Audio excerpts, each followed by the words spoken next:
Let's face it, if you have less weight on your back during a backpacking trip, you're going to be more comfortable. That backpacking trip is going to be more enjoyable. So let's do that. I got 17 tips that are going to help you drop the weight out of your backpack. Now, the first tip is probably the most important, and that is cataloging your gear. Now, whichever way you want to do that, myself personally, I like the site lighterpack.com. I know my buddy Justin runs Pack Wizard.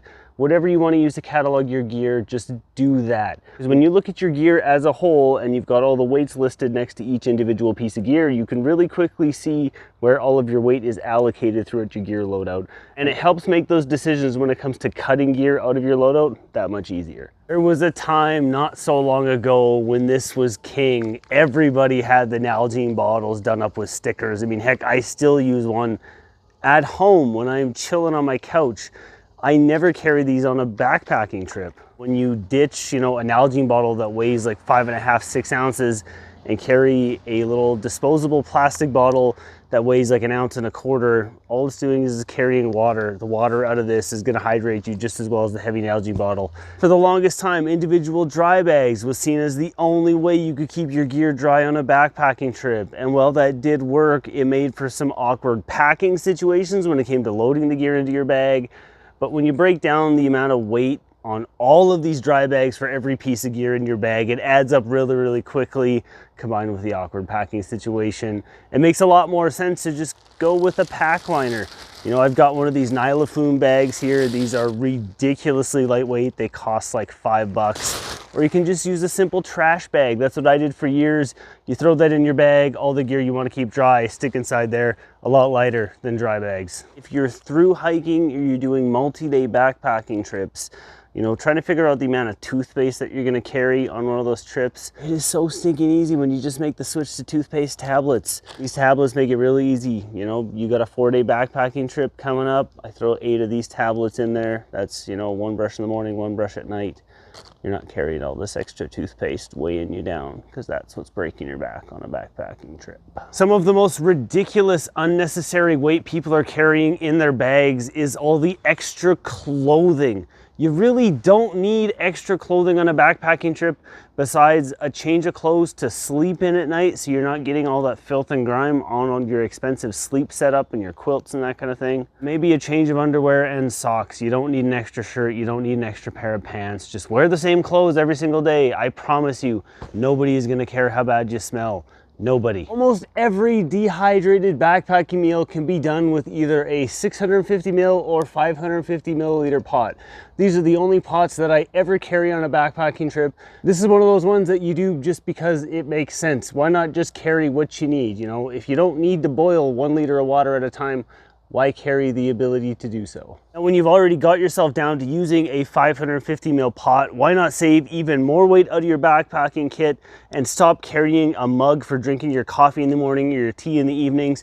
Just drink it out of your pot. All these Toaks pots, they've got the nice little handles. Even the cheap ones, like that Luxada one that I have, my 650 ml, that's a cheapo one. That's got the nice little handles too. You just use that, you sip your coffee out of here. Tastes exactly the same. You're not carrying the weight of a mug. Why carry the weight of a mug when you've already got this? Going with one of the popular squeeze filters is going to help you save a bunch of weight out of your backpacking kit. Not only are they lightweight and really, really effective, like these are 2 of the quicker filters that I have used, the Platypus Quick Draw and the Katadyn Be Free. They're both relatively inexpensive, coming in at around 50 bucks Canadian. So fairly inexpensive for making a filter upgrade to 2 of the more popular filters out there on the market. Squeeze filters are the way to go. If you decide to switch a bunch of your stuff sacks over to Dyneema, it is going to lower the weight in your backpack.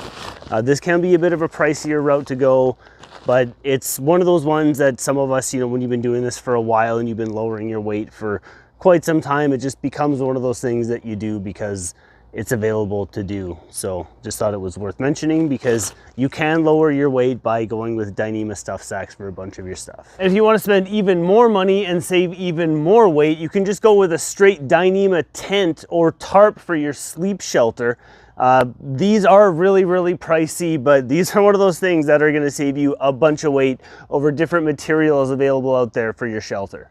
If you don't want to spend Dyneema prices to save weight, you can go with just a simple trekking pole tent out of Sil Poly or Sil Nylon, and that is going to save you weight over your traditional tent that's got the aluminum poles, you know, that have the shock cord inside. Most of us are using trekking poles anyway, so being able to pitch your shelter with the pole that's already in your hand is kind of a no-brainer for a lot of people.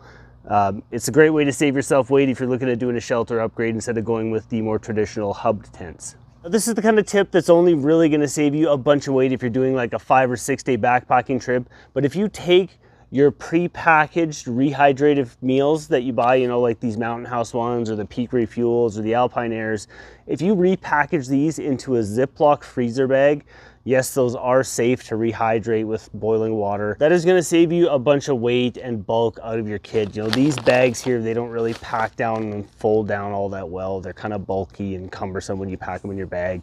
The Ziploc freezer bags tend to pack down a little bit better. They're a little bit lighter weight, so, you know, saving some weight and bulk out of your bag. Now, over time, when it comes to lowering the weight in your backpacking gear, eventually you're gonna get to the point where going with a lighter weight backpack just makes sense, because you don't need the load carrying capabilities of these bulky, burly 5 to 7 pound traditional backpacks anymore. When you get to the point where you can start looking at the custom ultralight backpacks available on the market, you can save yourself some significant weight off of your back. Like, this is one of those changes where you can really save pounds.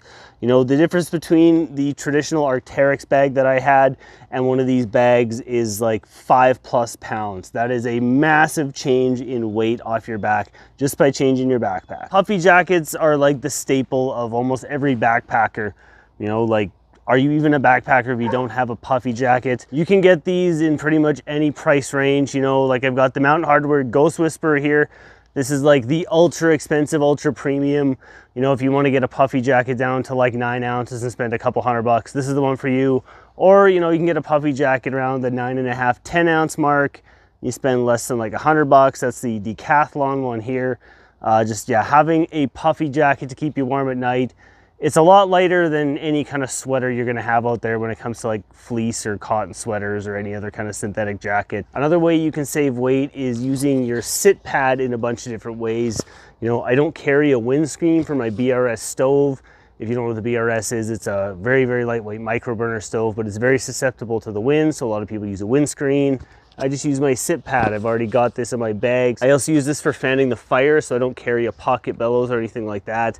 Very, very effective way at getting some air into your fire and get your fire going if you're having a hard time. Another piece of gear that this replaces is my need for a ground sheet when I'm taking my hammock with me. A lot of people, when we sleep in a hammock, you take like a piece of Tyvek or, you know, some kind of ground cloth to put underneath you, so when you step out of your hammock, your feet aren't going right under the ground. So what I do is I just put my sit pad down on the ground and I put my feet down on that. That stops me from getting any kind of mud or dirt on my socks when I'm stepping out of the hammock in the morning. This here is my current trail wallet. And the issue that I used to have is I used to carry everything with me. I used to carry like my full real wallet and my full set of keys with me. You know, I've had all my house keys and any other kind of keys that I carry on my keychain. I used to carry all that in my backpack, and it's totally unnecessary. Now all I carry in my trail wallet is I have my ID, a credit card, a little bit of cash. I've got a Polaroid picture of Lindsay and my kids in there because that's an important thing to me.